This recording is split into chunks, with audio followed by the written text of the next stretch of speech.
कभी सोचा है कि हमारे किचन में रखी एक बिल्कुल साधारण सी चीज की एक सीक्रेट पहचान भी हो सकती है? एक ऐसी पहचान जो हमारी दुनिया को पता नहीं कितने ही तरीकों से चलाती है। तो चलिए आज नमक के इसी गुप्त जीवन के बारे में जानते हैं। चलिए एक सवाल से शुरू करते हैं। जरा सोचिए, किचन वाला बेकिंग सोडा, स्कूल के ब्लैक बोर्ड पर लिखने वाली चॉक और खेतों में डलने वाली खाद, इन तीनों में आखिर क्या कॉमन हो सकता है?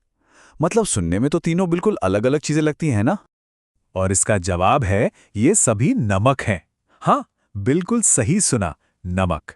अब ये सुनकर थोड़ा अजीब लग सकता है, लेकिन केमिस्ट्री की दुनिया में नमक शब्द का मतलब सिर्फ हमारे खाने वाले नमक से कहीं कहीं ज्यादा बड़ा है।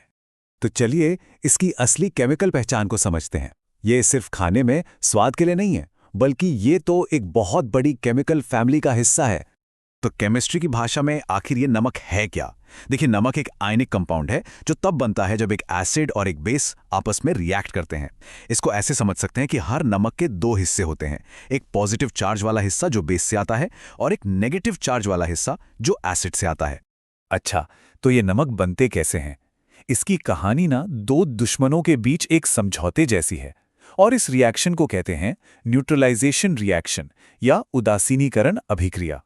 सोचिए, एक तरफ है एसिड और दूसरी तरफ है बेस, एकदम केमिकल दुश्मन।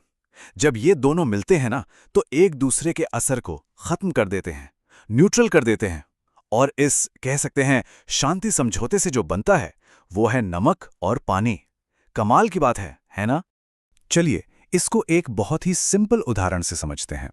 मान लीजिए हमने एक एसिड लिया, हाइड्रोक्लोरिक एसिड, ठीक? फिर उसमें एक बेस मिलाया, जैसे सोडियम हाइड्रोक्साइड। अब जैसे ही ये दोनों मिले, बस दोनों ने एक दूसरे को न्यूट्रलाइज कर दिया और बना क्या?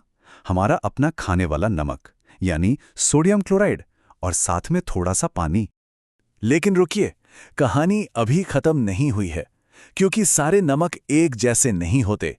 उनका नेचर, उनका स्वभाव पूरी तरह इस बात पर डिपेंड करता है कि उनको बनाया किसने है, मतलब उनके पेरेंट एसिड और बेस कौन हैं। अच्छा, अब ये समझने के लिए बस एक छोटी सी चीज जाननी है। स्ट्रॉन्ग और वीक एसिड बेस में क्या फर्क है? जो स्ट्रॉन्ग होते हैं ना, वो पानी में पूरी तरह घुल जाते हैं, एकदम पावरफुल खिलाड़ी। और जो वीक होते हैं वो सिर्फ थोड़ा बहुत ही घुलते हैं, मतलब थोड़े शांत किस्म के खिलाड़ी। और मजे की बात यह है कि इन्हीं पेरेंट्स की ताकत से तय होता है कि नमक का कैरेक्टर कैसा होगा। अगर दोनों पेरेंट्स, मतलब एसिड और बेस, दोनों स्ट्रॉन्ग हैं, तो जो नमक बनेगा वो न्यूट्रल होगा, जैसे हमारा खाने वाला नमक। अगर स्ट्रॉन्ग एसिड और वीक बेस मिले तो नमक एसिडिक होगा, और अगर वीक एसिड और स्ट्रॉन्ग बेस मिले तो नमक बेसिक यानी क्षारीय होगा। तो याद है बेकिंग सोडा, वो असल में एक बेसिक नमक है। तो अब जब इसके पीछे की केमिस्ट्री समझ गए हैं, चलिए देखते हैं कि ये नमक हमारी दुनिया में हमारी नजरों के सामने कहां-कहां छुपे बैठे हैं। और यकीन मानिए, जानकर हैरानी होगी।